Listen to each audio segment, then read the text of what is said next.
Bienvenue au monastère des Clarisses d'Arras qui est situé au cœur de la ville et qui s'offre comme un lieu de prière, de ressourcement, d'accueil pour toute personne en quête de sens. Nous avons au cœur d'Arras, au cœur de notre diocèse, un joyau. C'est le monastère des Clarisses. Elles sont là depuis plusieurs siècles, mais elles ne sont pas tournées vers le passé, assumant une histoire, un charisme, elles regardent devant.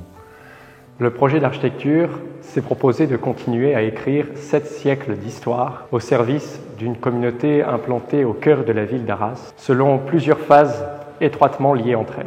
Notre projet a 2 dimensions essentielles, augmenter notre capacité d'accueil, autant dans la chapelle, dans nos bâtiments d'accueil pour pouvoir répondre positivement aux sollicitations qui nous sont faites pour accueillir des groupes de jeunes et des retraitants. D'abord, nous interviendrons sur la chapelle, avec un accès par la cour repensée. L'objectif est surtout d'augmenter sa capacité d'accueil, d'unifier l'espace intérieur pour que la communauté des sœurs et les fidèles qui se joignent à elle puissent prier ensemble en communion. Je suis ici dans la cour du monastère des Clarisses pour cet appel aux dons qu'ils ont décidé de lancer pour un chantier d'extension, de rénovation bien nécessaire dans ce monastère qui a plus de 500 ans de présence ici à Arras. Et puis rendre la totalité du monastère accessible aux personnes à mobilité réduite, donc aussi bien à l'accueil que dans les bâtiments communautaires, pour permettre aussi à nos sœurs aînées de poursuivre leur vocation dans ce lieu où elles ont donné toute leur vie jusqu'au bout.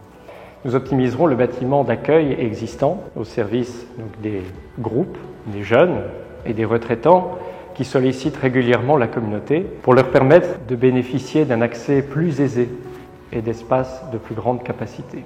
Ce sont des monuments historiques qui viennent en quelque sorte compléter l'ensemble architectural d'Arras qui fait que notre ville est la cité qui, au nombre d'habitants, concentre en France le nombre de monuments classés le plus important. C'est ainsi qu'elles sont parties dans un projet de rénovation de la chapelle et des bâtiments qui me paraît extrêmement prometteur.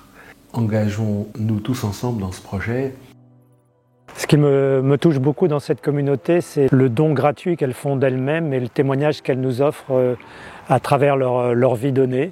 Témoignage de joie, d'espérance, de vie fraternelle, d'accueil de tous, d'écoute, de prière. Donc c'est pour vous dire en fait que la ville a une responsabilité forte en matière patrimoniale et il est bien évident en fait que ce monastère, propriété privée, a besoin aussi en fait d'être embelli, rénové, amélioré dans son confort et ses conditions d'accueil.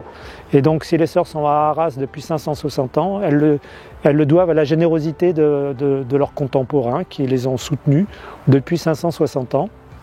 Les sœurs recevant donc ces dons gratuits, mais offrant leur travail et leur prière aussi gratuitement. Ouais, on est donc dans un échange de gratuité. Voilà, donc c'est l'ensemble de ce projet permettra à la communauté de répondre entièrement à sa raison d'être sur les pas de Saint François d'Assise et de Sainte Claire au service d'une fraternité universelle.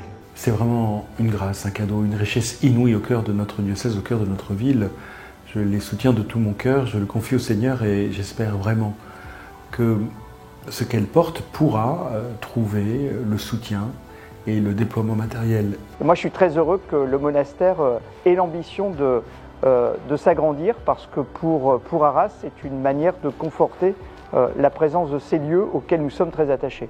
C'est bien plus que des pierres que nous déplaçons, c'est une âme à laquelle nous permettons de porter tous les fruits qu'elle comporte. Face à ce don qui perdure depuis 560 ans, les sœurs ont besoin aujourd'hui de notre générosité pour leur permettre de poursuivre ce témoignage et cette vie donnée pour qu'elles puissent poursuivre ce témoignage dans les nombreuses années qui viennent.